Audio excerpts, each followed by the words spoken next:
여러분, 혹시 헤어진 지 몇 개월이 지났는데도 여전히 그 사람 생각에 밤잠을 설치시나요? 문득문득 울컥하는 감정이 차올라 아무것도 할 수가 없나요? 충격적이게도 최근의 연구 결과에 따르면 이별 후 극심한 상실감은 실제로 우리 뇌의 물리적인 고통으로 인식된다고 합니다. 마치 화상을 입은 것과 비슷한 뇌파가 관찰된대요. 문제는 이별의 아픔을 잘못된 방법으로 극복하려다가 더 큰 상처를 입는 분들이 너무 많다는 거예요. 특히 20, 30대의 경우 이별 후 우울증으로 발전하는 비율이 무려 43%에 달한다는 사실 알고 계셨나요? 먼저 가장 위험한 것부터 말씀드릴게요. 바로 SNS입니다. 우리가 무심코 하는 전 애인 SS 염탐이 실제로 우리 뇌에 어떤 영향을 미치는지 아시나요?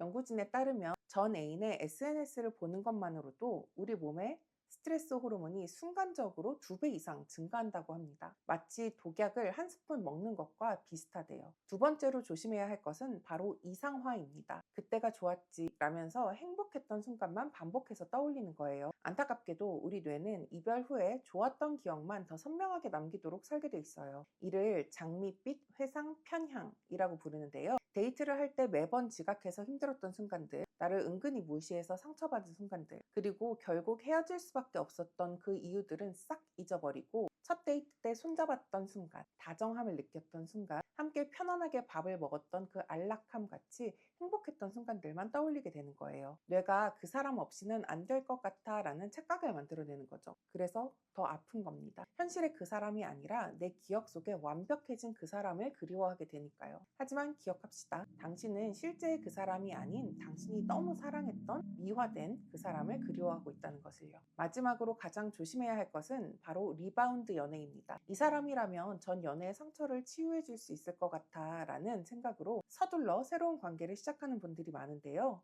연구 결과를 보면 이별 후 적절한 홀로서기 기간 없이 시작된 연애의 93%가 더 큰 상처로 이어진다고 합니다. 더 놀라운 건 이런 리바운드 연애로 인한 상처가 원래의 이별 상처보다 평균 2배는 더 크다는 거예요. 취약해진 상태에서 맞으면 당연히 더 아플 수밖에 없겠죠. 리바운드 연애가 안 좋은 이유는 뇌의 특성으로도 설명할 수 있습니다. 우리 뇌는 이전 연애의 상처가 완전히 아물 때까지 계속 방어적인 상태를 유지하려 해요. 쉽게 말해 새로운 사람도 나에게 상처를 줄 거야 하면서 가드를 올리는 거죠. 자기도 모르게 이 사람 믿을 수 있나? 너는 안 그러는지 내가 한번 볼게 하면서 연애를 시작하는 거예요. 아니, 열린 마음으로 시작해도 어려운 게 연애잖아요. 그러다 보니까 과거에 좋지 않았던 연애 방식을 수정하고 성숙하게 연애를 하기보다는 전 연애에서 받은 상처를 새로운 사람에게 투영하게 되고 똑같은 실수를 반복하게 되는 경우가 많습니다. 그렇다면 어떻게 해야 할까요? 제가 제안드리는 방법은 의외로 단순합니다. 먼저 모든 감정을 있는 그대로 받아들이세요. 아프면 아프다고, 슬프면 슬프다고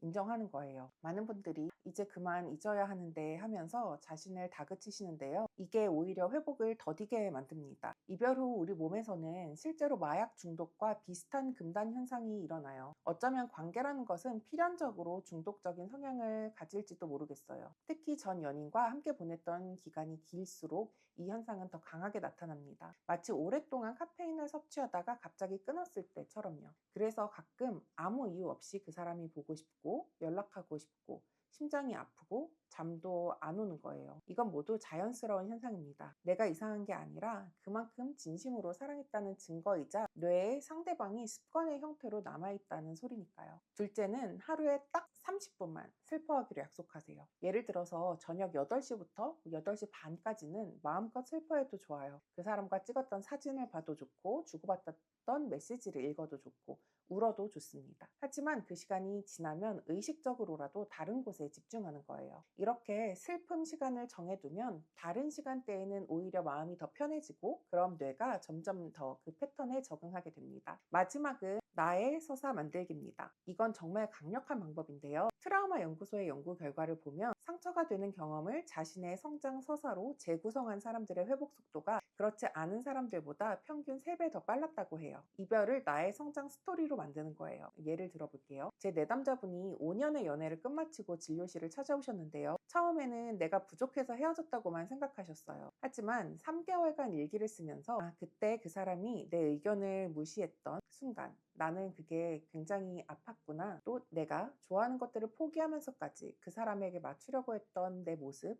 그건 진정한 사랑이 아니었구나 하는 발견을 하시더니 어느 날은 이런 문장을 쓰시더라고요. 그 사람과의 이별이 있었기에 나는 진정한 나를 찾아가는 여정을 시작한 것 같다. 이처럼 서사를 만든다는 건 그냥 단순히 이별이 성장의 기회다 라고만 말하는 건 아닙니다. 구체적인 장면을 떠올리면서 그때는 몰랐지만 지금은 알 수 있는 것들을 발견하는 거예요. 그 관계를 통해서 내가 어떤 사랑을 원하는지 조금 더 명확히 알게 됐어. 늘 누군가의 인정을 갈구했는데 이제는 내가 나 자신의 의견에 귀를 좀 기울일 줄 아는 사람이 됐어. 완벽한 사람을 찾아 헤맸는데 불안정함도 사랑할 수 있는 사람으로 내가 성장하고 있는 것 같아. 같은 발견을 하는 거죠. 특히 이 서사 만들기는 일기나 편지 쓰기로 시작해 보시면 좋아요. 처음에는 그냥 감정을 쏟아내는 것부터 시작하세요.